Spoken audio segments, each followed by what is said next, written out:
Hello and welcome to part 2 of winning Neetoro's 10,000 subscriber tournament. In part 1 I showed how I was able to win the 64 player lobby, and in part 2 I will show you how I was able to beat Neetoro himself in a 1v1 showdown. So the beginning of the first couple turns are pretty straightforward. I think the strongest strategies on turns 1 and 2 involve rolling for otters and maybe a mosquito or a big fish to just buff up with the otter, and then just focus on those two units and then just buff them away. So as we're going over the first couple turns, I'm gonna actually start talking about the general strategies around 1v1s. In the 64 player lobby, even though we were at 12 health, you'll notice that we went till round 20 before the game ended. In 1v1s, 15 health, the games last much shorter and will probably end around turns 10 to 12. Also, what's different about versus lobby and 1v1s is that in 1v1s, positioning is super important. You can do a lot to turn the tide of a battle if you just have a well-placed scorpion that takes out their biggest unit. If both players know about positioning, then it becomes this really cool dance about, oh, where should I place my scorpion, where should I place my big boy, and yeah, it's like a tango. I level up and I see a camel. Yeah, camels are like, they have nice figures and such. Oh god, it's so good. But like, they're not very good for 1v1s. And instead of buying something like a camel, I roll into a crab, and I think personally a crab is pretty good, and I buy a crab plus meat bone for tempo.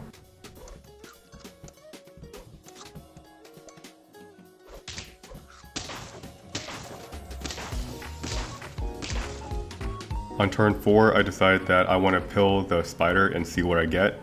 Generally, I actually don't do this in 1v1s because I can get super unlucky and you just waste a spider. But here I get really lucky and I get a turtle. With my remaining gold, I also generally don't recommend buying swans, but I do so anyway. I'm not really sure why, to be honest, I did that in the game, because if you buy a swan and give a meat bone to it, it is essentially a 6-3 unit. It'll give you 1 gold per turn, but it will never actually make back the money that you spent on it.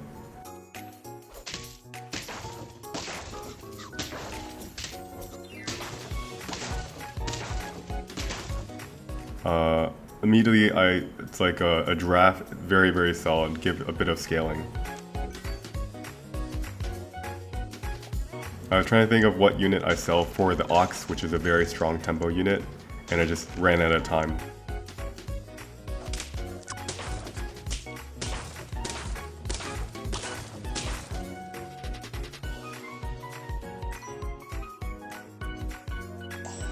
I get pretty lucky. I see 2 mosquitoes, and that fills my mosquito in to be level 3, and then I get even luckier and I see a buffalo. So already I'm getting +3 at the end of each turn, 2 from the buffalo and 1 from the giraffe. And this is pretty strong compared to Neetoro's team, which involves cycling, which costs money to activate that shrimp and that dog scaling.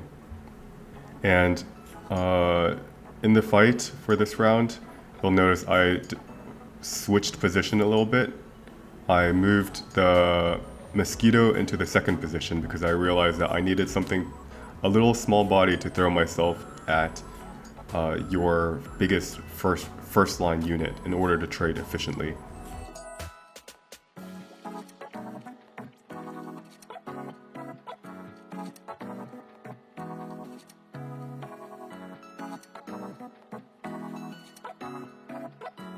It is at this point that I realized that the crab has done its job and we want to try to start thinking about transitioning to a more mid-game unit, mid to mid-late game team comp. And I see a deer and I buy a deer because this opens up the possibility of buying something like a turkey on round 9.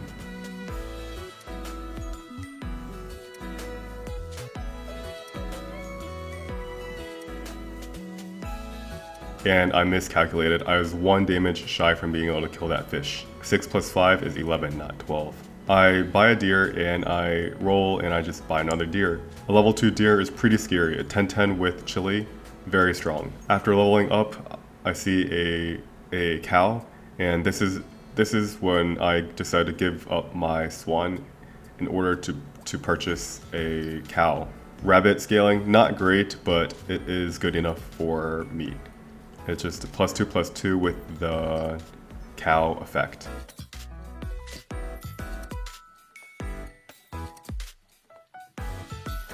And in this fight, you can see that I redid the math and now I'm definitely killing the fish in the front. However, Neetoro also bought a crocodile, and so we trade. So round 9 and 10 are very, very critical turns in 1v1s. It provides, on these turns, chocolates become available. Turkey becomes available, which is a very, very strong unit in 1v1s. And tearing up is also a very strong effect under round 9 because there's quite a couple tier 6 pets that are pretty strong. Namely, the one that is the strongest is the fly. So I decide that I have 8 health left, and one way to close out a 1v1 is to have scaling, like have more scaling than your opponent can keep up with. So at the end of each round, I'm getting +2/+2 from the bison, +1/+1 from the giraffe, and then +2/+3 from the monkey. If Neetoro can't match that, eventually I just win.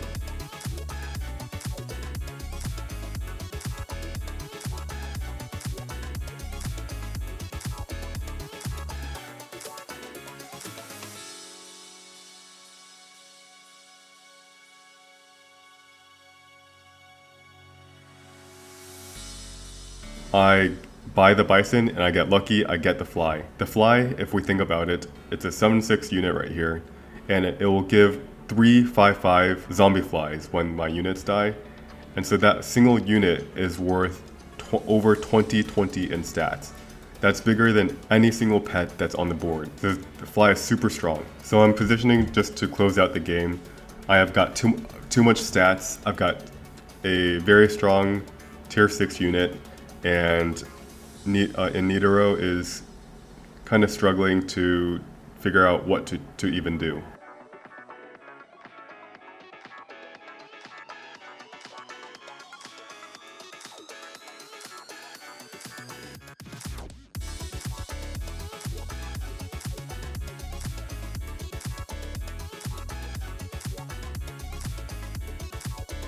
Of course, I see a fly, I buy a fly. And with 7 gold left, I'm just gonna coast my way to victory. That zombie fly, that fly is gonna be granting me almost 40/40 in total stats. 3 10/10s from the zombie fly, and then it itself is a 9/8. And 40/40 in stats is already stronger than basically like his entire team added together. And I finished with a pizza.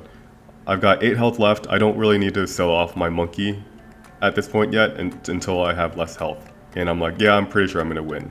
And this is the last fight for the game, and he has a mushroom scorpion, which takes out my biggest unit.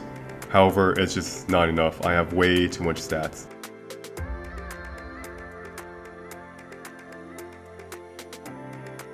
GG.